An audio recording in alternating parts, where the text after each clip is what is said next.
സിന്ദാബാദ്, Chalakudy merchants association സിന്ദാബാദ്, അനധികൃത പൂക്കച്ചവടം നിർത്തലാക്കുക. ഞാൻ കൂടുതലായിട്ടൊന്നും പ്രസംഗിക്കല്ല.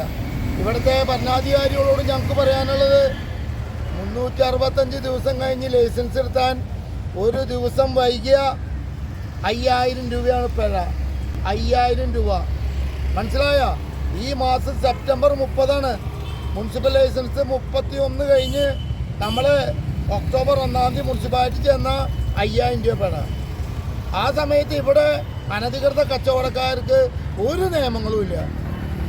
എല്ലാം കാറ്റിപ്പറത്തിക്കൊണ്ട് തോന്നി പോലെ ഷെഡ് കെട്ടി 10 ദിവസം ഈ വാടക കെട്ടിട ഉടമയ്ക്കും ഈ ഷീറ്റ് ഇട്ടുകൊണ്ടും മുനിസിപ്പാലിറ്റി ഇനി വേറെ എന്തെങ്കിലും തരത്തിലുണ്ടോ എന്ന് എനിക്കറിയില്ല. പക്ഷേ ഈ രീതി തുറന്നു പോയാൽ ഞങ്ങൾ പ്രത്യക്ഷ സമരത്തിന് ഞങ്ങൾ നേരിടേണ്ടി വരുമെന്ന് പറയാൻ ഞാൻ ആഗ്രഹിക്കുക. ചാലക്കുടിയിലെ പൂവെട്ടിക്കൊള്ളയ്ക്കെതിരെ മർച്ചന്റ് അസോസിയേഷന്റെ നേതൃത്വത്തിലുള്ള പ്രതിഷേധമാണ് ഈ കടന്നു വരുന്നത്. അന്യായമായ ലൈസൻസ് നീതി നടപ്പിലാക്കാതിരിക്കുക, മുനിസിപ്പാലിറ്റി നീതി പാലിക്കുക, അന്യായമായ അവസരങ്ങൾ നേടിയെടുക്കുക. അനധികൃത വഴിയോര പൂക്കച്ചവടത്തിനെതിരെ പ്രതിഷേധ ധർണ്ണ നടത്തി. ചാലക്കുടി മർച്ചന്റ്സ് അസോസിയേഷന്റെ നേതൃത്വത്തിൽ അനധികൃത വഴിയോര പൂക്കച്ചവടത്തിനെതിരെ പ്രതിഷേധ ധർണ്ണ നടത്തി.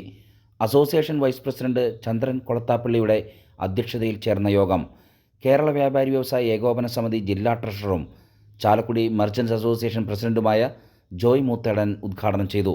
Association general secretary Binu Manjaly സ്വാഗതവും ട്രഷറർ ഷൈജു പുത്തമ്പരയ്ക്കൽ നന്ദിയും പറഞ്ഞ യോഗത്തിൽ വനിതാ വിംഗ് ജില്ലാ president Shaina George, Davis M D, Govindankutty എന്നെ, ഡേവിസ് വെളിയത്ത്, ജോബി മേലടത്ത്, റൈസൻ ആലൂക്ക, ആൻഡോ മേനാച്ചേരി, ജോയ് പാനിക്കുളം, ബഷീർ ഇട്ടി, ആൻഡോ എരിഞ്ഞേരി, ആൻ്റണി പി വി, വനിതാ വിംഗ് യൂത്ത് കമ്മിറ്റി അംഗങ്ങൾ എന്നിവർ സന്നിഹിതരായിരുന്നു.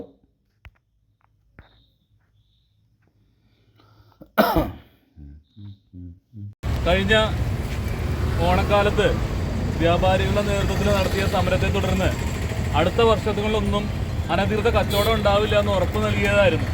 പക്ഷേ ഈ വർഷവും പതിവ് പോലെ തന്നെ പുതിയ കടകൾ വന്നുകൊണ്ടിരിക്കുക, താൽക്കാലിക ലൈസൻസുമായിട്ട് വന്നുകൊണ്ടിരിക്കുകയാണ്. അതിനെതിരെ വ്യാപാരികളുടെ പ്രതിഷേധമാണെന്ന് ഇവിടെ നടന്നുകൊണ്ടിരിക്കുന്നത്. താൽക്കാലിക കച്ചവടം നമ്മുടെ ഇവിടെ സ്ഥിരമായിട്ട് കച്ചവടം ചെയ്യുന്ന വ്യാപാരികൾക്ക് ബുദ്ധിമുട്ടാക്കുന്ന തരത്തിലാണ്. ഇതിനൊക്കെ നമ്മൾ കഴിഞ്ഞ വർഷം പ്രതിഷേധിച്ചിരുന്നു. ഈ വർഷം അങ്ങനെ കൂടുതൽ ലൈസൻസുകൾ കൊടുക്കില്ല എന്നും അതോടൊപ്പം തന്നെ ഇത്തരം കച്ചവടങ്ങൾ അനുവദിക്കില്ല എന്നും അന്ന് നമുക്ക് മുനിസിപ്പാലിറ്റി ഉറപ്പ് വന്നിരുന്നു. ഈ തവണയും നമ്മൾ ചർച്ചകളൊക്കെ നടത്തിയിരുന്നു. അത്തരം കാര്യങ്ങളൊക്കെ ഉണ്ടാവില്ല എന്നുള്ളതായിരുന്നു നമ്മുടെ പ്രതീക്ഷ. നമ്മളെ സംബന്ധിച്ചിടത്തോളം 10-20 പൂക്കച്ചവടക്കാർ ചാലക്കുടിയിൽ 365 ദിവസം കട തുറന്നു വെച്ചുകൊണ്ട് എല്ലാവിധ ലൈസൻസുകളും എല്ലാവിധ നികുതികളും അടച്ചുകൊണ്ട് കച്ചവടം ചെയ്യുന്നു.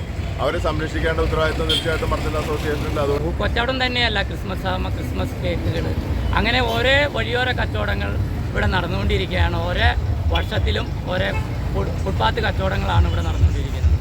അതിനെതിരായിട്ട് ഞങ്ങൾ കഴിഞ്ഞ തവണ സമരം ചെയ്തപ്പോൾ മുനിസിപ്പാലിറ്റി പോയി ചെയർമാനോട് സംസാരിച്ചപ്പോൾ ചെയർമാൻ പറഞ്ഞു, ഇനി വഴിയോര കച്ചവടങ്ങളൊന്നും ഉണ്ടാവുകയില്ല, 1-2 കുടുംബശ്രീകളാണ് നടത്തുകയുള്ളൂ എന്ന് പറഞ്ഞപ്പോൾ ഞങ്ങളതിന് സമ്മതിച്ചു പോന്നു.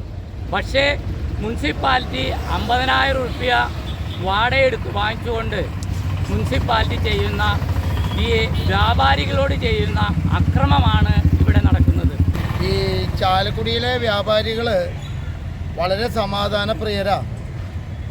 ഒരു തരത്തിലും ആരെയും വേദനിപ്പിക്കാണ്ട് വളരെ മനോഹരമായി എല്ലാവരെയും ഉത്സവം വന്നാലും പെരുന്നാൾ വന്നാലും എന്ന് വേണ്ട എന്ത് ആഘോഷം വന്നാലും ചാലക്കുടി മർച്ചന്റ്സ് അസോസിയേഷൻ ഞങ്ങൾ സഹകരിച്ചേ പോന്നിട്ടുള്ളൂ. പക്ഷേ കൊല്ലത്തിൽ വ്യാപാരികൾക്കൊക്കെ പ്രതീക്ഷയാണ്.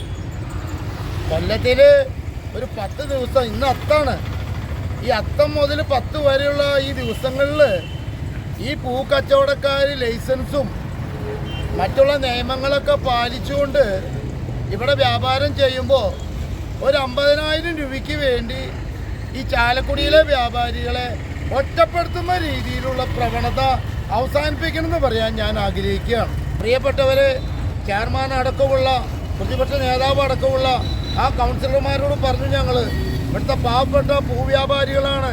ഓണത്തിന് 10 രൂപ വിൽക്കുമ്പോൾ ആ കൂടി കൊല്ലത്തിൽ 10 ദിവസമാണ് ഈ പൂക്കച്ചവടം. ഈ കടയാണെങ്കിൽ വെറും 10 ദിവസമുള്ളൂ. 20,000 രൂപ വാടകയും ലക്ഷക്കണക്കിന് രൂപ മറ്റുള്ള ചെലവ് ചെയ്തുകൊണ്ടാണ് ഇവരിവിടെ നിക്ഷേപിക്കുന്നത്. അപ്പം ഞാൻ പറയുന്നത് 365 ദിവസം ലൈസൻസും മറ്റുള്ള നിയമങ്ങളൊക്കെ പാലിച്ചുകൊണ്ട് കച്ചവടം ചെയ്യുന്ന ഇവിടുത്തെ വ്യാപാരികളെ ആരാണ് സംരക്ഷിക്കുന്നത്? ആരാണ് പ്രിയപ്പെട്ടവരെ സംരക്ഷിക്കുന്നത്? ജീവിക്കാൻ വേണ്ടി മനുഷ്യന് ജീവിക്കാൻ പറ്റാണ്ട് വ്യാപാരികൾ ജീവിക്കാൻ പറ്റുന്ന അവസ്ഥയാണ് നിലനിൽക്കുന്നത്. കാരണം ഏതൊരു ആഘോഷം വന്നോ ഏതൊരു ഉത്സവ സീസൺ വന്നോ ആ സീസണിൽ മുനിസിപ്പാലിറ്റി ഇടപെട്ട് ടെമ്പററി ലൈസൻസ് കൊടുത്ത് വലിയൊരു സ്ഥാപനം വരികയും അവർ കച്ചവടം മുഴുവൻ അടിച്ചുകൊണ്ട് സ്ഥിതി നടന്നുകൊണ്ടിരിക്കുന്നു. നമുക്കറിയാം മുൻകാലങ്ങളിലൊക്കെ തന്നെ പലതരത്തിലുള്ള ഷെഡുകൾ 199 രൂപ 210 രൂപ ഉത്സവ സീസണുകൾ ഇവർ വരാം. ഇവർ വന്നു കഴിഞ്ഞാൽ ഇവർ 2-3 മാസം മുനിസിപ്പാലിറ്റിക്ക് ചെറിയൊരു കാശ് കൊടുക്കും, ചെയർമാൻ്റെ റിലീഫ് ഫണ്ടിലേക്ക് ചെറിയ ഫണ്ട് കൊടുക്കും. ഇത് കൊടുത്തിട്ട് ചാലക്കുടിയെ മുഴുവൻ ബിസിനസ് ഇവർ കൊണ്ടുപോവുകയാണ്. സാധാരണ ജനങ്ങളെ സംരക്ഷിക്കുക എന്നുള്ളതാണ് മർച്ചൻസ് അസോസിയേഷൻ ഇത്ര നാളും ചെയ്തിരിക്കുന്നത്. അവരുടെ ഈ സംരക്ഷണത്തിൽ എല്ലാ ജനങ്ങളും പങ്കുചേർന്നുകൊണ്ട് അവരോടൊപ്പം ചേർന്ന് നിൽക്കണമെന്നും ഇത്തരം വ്യാപാരങ്ങളെ എതിർത്ത് സാധാരണ ജനങ്ങളുടെ നമ്മളുടെ വ്യാപാരങ്ങളെ ഉന്നതിയിലേക്ക് കൊണ്ടുവരുവാനായിട്ടുള്ള എല്ലാ ആശംസകളും നേർന്നുകൊണ്ട് ഞാൻ എൻ്റെ വാക്കുകളെ അനധികൃത പൂക്കച്ചവടം നിർത്തലാക്കുക, പാവപ്പെട്ട വ്യാപാരികളെ രക്ഷിക്കുക. ഇന്നലെ വന്ന അദ്ദേഹം ഞങ്ങളോട് പറഞ്ഞിട്ടുണ്ട്, അടുത്ത കൊല്ലം മുതൽ ഞാൻ ഈ ചാലക്കുടിക്ക് വരികയാണ്. ആ വാക്ക് പാലിക്കല്ലേ? ആ വാക്ക് പാലിച്ച് നിങ്ങളൊക്കെ സാക്ഷികളാട്ടാ. തമാശ പറഞ്ഞാൽ നിങ്ങളൊക്കെ സാക്ഷികളാ. ഓഫീസ് പറഞ്ഞു. അപ്പോൾ അത് ആ വാക്ക് ഞങ്ങൾ പാലിക്കണേ. ഞങ്ങളുടെ വ്യാപാരികളുടെ കണ്ണീര് കല്ലിട്ടിട്ടാണ് ഇവരോട് നടത്തണത്. പക്ഷേ എന്നിരുന്നാലും ഇത്ര കാശ് ചെലവ് ചെയ്ത് സ്ഥിതിക്ക് ഞങ്ങളുടെ പക്ഷേ എന്ന് വിചാരിച്ചിട്ട് നാളെ അപ്പുറത്ത് വേറെ ഒരെണ്ണം കൊണ്ടുപോയിടാം. ഈ ലൈസൻസിൻ്റെ മറിയിൽ അപ്പുറത്ത് ഒരെണ്ണാന്നൊക്കെ വിചാരിച്ചാൽ നാളെ ഞങ്ങൾ വീണ്ടും വരും. പിന്നെ ഞങ്ങൾ പൂട്ടിക്കും. അത്രേ ഉള്ളൂ. അപ്പോൾ അത് ഈ പണി ചാലക്കുടിയിൽ വേണ്ട.